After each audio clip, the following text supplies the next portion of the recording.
ಕಾರ್ಯಕ್ರಮದಲ್ಲಿ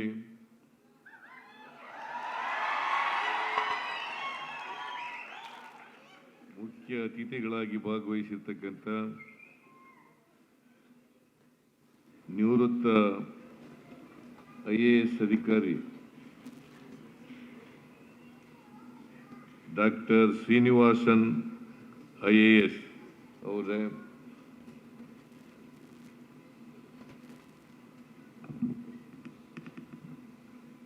ಇನ್ನೊಬ್ಬರು ಮುಖ್ಯ ಅತಿಥಿಗಳಾಗಿ ಭಾಗವಹಿಸಿದ್ದಾರೆ. ಭಾರತೀಯ ಸೇನಾ ಸಿಬ್ಬಂದಿಯ ಮಾಜಿ ಉಪಮುಖ್ಯಸ್ಥರು ಲೆಫ್ಟಿನೆಂಟ್ ಜನರಲ್ ರಮೇಶ್ ಅಲಗಲಿ,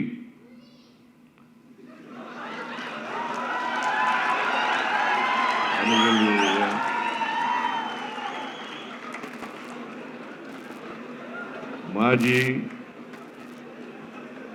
ಮುಖ್ಯ ಆಯುಕ್ತರು ಕೆ ಸತ್ಯನಾರಾಯಣ IRS ಅವರೇ,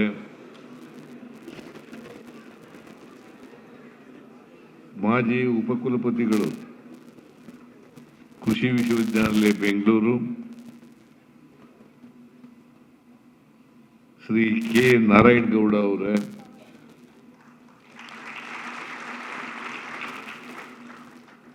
ಶ್ರೀಮತಿ ಅಶ್ವಿನಿ ಪುನೀತ್ ರಾಜ್ಕುಮಾರ್ ಅವರೇ,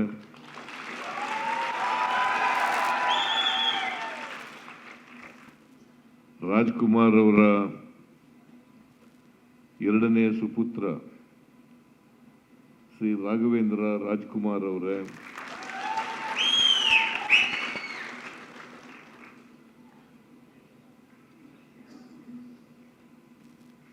ಇಲ್ಲಿ ಆಗಮಿಸಿರ್ತಕ್ಕಂಥ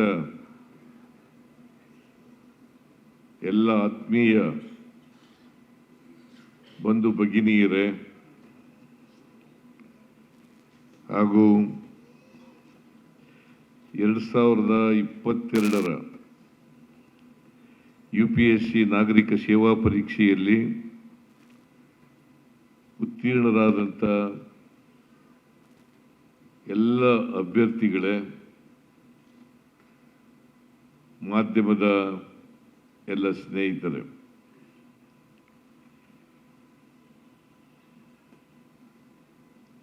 ಈ ಅಭಿನಂದನಾ ಸಮಾರಂಭದಲ್ಲಿ ನಾನು ಬಹಳ ಸಂತೋಷದಿಂದ ಭಾಗವಹಿಸಿದ್ದೇನೆ.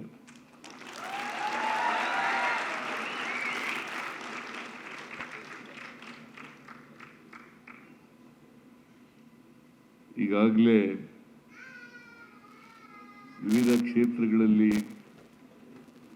ಸೇವೆ ಮಾಡಿರ್ತಕ್ಕಂಥ ಮುಖ್ಯ ಅತಿಥಿಗಳ ಭಾಷಣವನ್ನು ಕೇಳಿದ್ದೀರಿ. ಡಿಫೆನ್ಸ್ನಲ್ಲಿ ಇದ್ದಂಥವರು,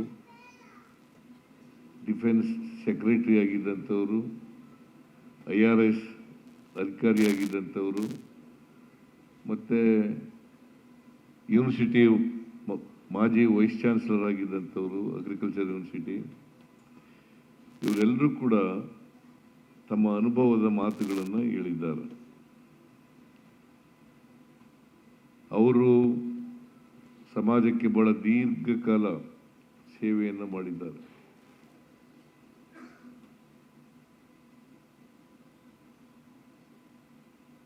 ಸಾವಿರದ 2022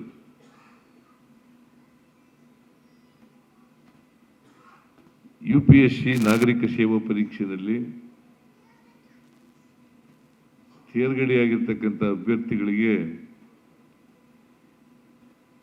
ಇವತ್ತು ಡಾಕ್ಟರ್ ರಾಜ್ಕುಮಾರ್ ಅಕಾಡೆಮಿ ವತಿಯಿಂದ ಅಭಿನಂದನೆಗಳನ್ನು ಸಲ್ಲಿಸ್ತಕ್ಕಂಥ ಸಮಾರಂಭವನ್ನು ಏರ್ಪಾಡು ಮಾಡಿದ್ದಾರೆ.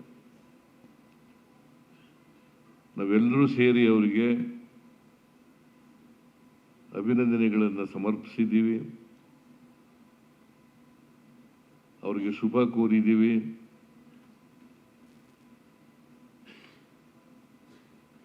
ಇದಕ್ಕೆ ಮುಂದೆ ಅವರ ಭವಿಷ್ಯ ಉಜ್ವಲ ಆಗಲಿ ಅಂತೇಳಿ ಹಾರೈಸಿದ್ದೀವಿ.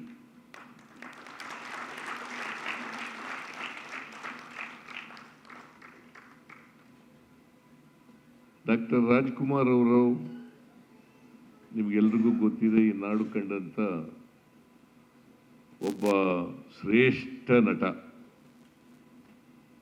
ಅವರು ಹಳ್ಳಿಯಿಂದ ಬಂದವರು. ಅವರು ಯಾವಾಗಲೂ ನಮ್ಮ ಜಿಲ್ಲೆಯವರು. ಅವರು ಶ್ರೀನಿವಾಸನ್ ಕೂಡ ನಮ್ಮ ಜಿಲ್ಲೆಯವರು. ಅವ್ರು ಯಾವಾಗಲೂ ಹೇಳ್ತಿದ್ರು, ನಾನು ಅವ್ರನ್ನ ಭೇಟಿ ಮಾಡಿದಾಗಲಿಲ್ಲ, ಬನ್ನಿ ಬನ್ನಿ ಬನ್ನಿ ನಮ್ಮ ಕಾಡಿನವರು ಅಂತ ಕರೀತಾ ಇದ್ರು ಯಾವಾಗಲೂ.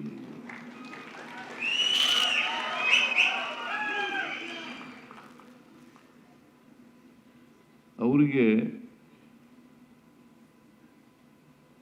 ಬೇರೆ ಜನರನ್ನ ಕಂಡ್ರೆ ಬಹಳ ಗೌರವದಿಂದ ಮಾತಾಡಿಸ್ತಕ್ಕಂಥ ಒಂದು ಸಂಸ್ಕೃತಿಯನ್ನು ಬೆಳೆಸ್ಕೊಂಡಿದ್ರು. ಆ ಸಂಸ್ಕೃತಿ ಪ್ರತಿಯೊಬ್ಬರು ಕೂಡ ಕಲ್ತ್ಕೋಬೇಕು. ನಾವು ಮನುಷ್ಯರು, ನಾವು ಬೇರೆಯವ್ರನ್ನು ಕೂಡ ಮನುಷ್ಯರು ಅಂತೇಳಿ ತಿಳ್ಕೋಬೇಕಾಗ್ತದೆ. ನಾನು ಹೇಗೆ ಬೇರೆಯವರಿಂದ ಗೌರವವನ್ನು ಅಪೇಕ್ಷೆ ಪಡ್ತೇನೆ, ನಿರೀಕ್ಷೆ ಮಾಡ್ತೇನೆ, ಅದೇ ರೀತಿಯಲ್ಲಿ ಬೇರೆಯವರನ್ನು ಕೂಡ ಗೌರವಿಸ್ತಕ್ಕಂಥ, ಪ್ರೀತಿಸ್ತಕ್ಕಂಥ ಕೆಲಸವನ್ನು ನಾವು ಮಾಡಬೇಕಾಗ್ತದೆ. ಅದು ರಾಜ್ಕುಮಾರ್ ಅವರ ಜೀವನದುದ್ದಕ್ಕೂ ಕೂಡ ಮಾಡ್ಕೊಬಂದಿದೆ. ರಾಜ್ಕುಮಾರ್ ಅವರು ಅತ್ಯಂತ ಸರಳ ವ್ಯಕ್ತಿ, ಮತ್ತೆ ಮುಗ್ಧ ಸ್ವಭಾವದವರು. ಅವರು ಮಕ್ಕಳಂತೆ ಮನಸ್ಸಿದ್ದಂಥವ್ರು. ಅವರು ಕೆಟ್ಟದನ್ನ ಯಾವತ್ತೂ ಕೂಡ ಯೋಚನೆ ಮಾಡಿರಲಿಲ್ಲ. ದೇವರು ಅಂದ್ರೇನು? ಇನ್ನೊಬ್ಬರಿಗೆ ಕೇಡನ್ನ ಬಯಸದೇ ಇರೋದೇ ದೇವರು.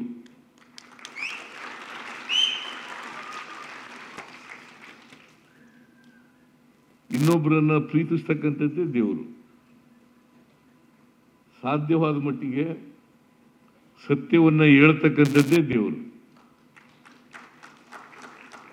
ಈಗ ನಾನು ಮುಖ್ಯಮಂತ್ರಿ ಆಗಿದ್ದೀನಿ. ಸಮಾಜದ ಕೊಡುಗೆ ಇಲ್ಲದೇನೆ, ಈ ರಾಜ್ಯದ ಕೊಡುಗೆ ಆಶೀರ್ವಾದ ಇಲ್ಲದೇನೆ ಮುಖ್ಯಮಂತ್ರಿ ಆಗಕ್ಕಾಗ್ತಾ ಇಲ್ಲ. ಸಮಾಜದ ಕೊಡುಗೆ ಅಪಾರವಾಗಿದೆ ನನ್ನ ಮೇಲೆ. ನಾನು ಯಾವಾಗಲೂ ಕೂಡ ಪ್ರಶ್ನೆಯನ್ನು ಹಾಕಬೇಕಾಗ್ತದೆ. ಪ್ರತಿಯೊಬ್ಬರು ಕೂಡ ಅವರ ಜೀವನದಲ್ಲಿ ಪ್ರಶ್ನೆಗಳನ್ನು ಹಾಕಬೇಕಾಗ್ತದೆ. ಸಮಾಜ ನನಗೇನು ಕೊಡ್ತು ಅನ್ನೋದಕ್ಕಿಂತ ನಾನೇನು ಸಮಾಜಕ್ಕೆ ಕೊಟ್ಟೆ ಅಂತಕ್ಕಂಥದ್ದು ಬಹಳ ಮುಖ್ಯ. ನಮ್ಮ ಜೀವಿತ ಕಾಲದಲ್ಲಿ ನಾನೇನು ಸಮಾಜಕ್ಕೆ ಕೊಟ್ಟೆ? ನಿಮಗೆ ಸಮಾಧಾನಕರವಾದಂಥ ಉತ್ತರ ಸಿಕ್ಕಿದ್ರೆ, ನಿಮ್ಮ ಆತ್ಮ ಹೇಳಿದ್ರೆ, ಆತ್ಮಸಾಕ್ಷಿ ಅನ್ನೋದು ಬಹಳ ಮುಖ್ಯ. ಆತ್ಮ ಹೇಳಿದ್ರೆ ನಿಮ್ಮ ಜೀವನ ಸಾರ್ಥಕ ಆಯಿತು ಅಂತಕ್ಕಂಥದ್ದನ್ನು ತಿಳಿಸ್ಬೇಕು. ನಾನು ಬಹಳ ಹತ್ತಿರದಿಂದ ರಾಜ್ಕುಮಾರ್ ಅವರನ್ನು ನೋಡಿದ್ದೆ. ಅವರು ಇಡೀ ಬದುಕನ್ನು ಸಾರ್ಥಕಪಡಿಸ್ಕೊಂಡಿದ್ರು. ಬಹುಶಃ ಅವರು ಯಾವತ್ತೂ ಕೂಡ ಕೆಟ್ಟ ಪದವನ್ನು ಬಳಸಿ ಗೊತ್ತೇ ಇರಲಿಲ್ಲ ಅವರಿಗೆ.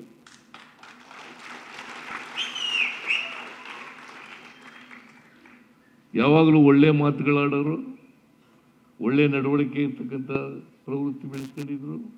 ಇನ್ನೊಬ್ಬರಿಂದಲೂ ಕೂಡ ಅದನ್ನೇ ಬಯಸ್ತಾ ಇದ್ರು. ನಾವು ಕೂಡ ಅದನ್ನೇ ಬಯಸಬೇಕಾಗ್ತದೆ.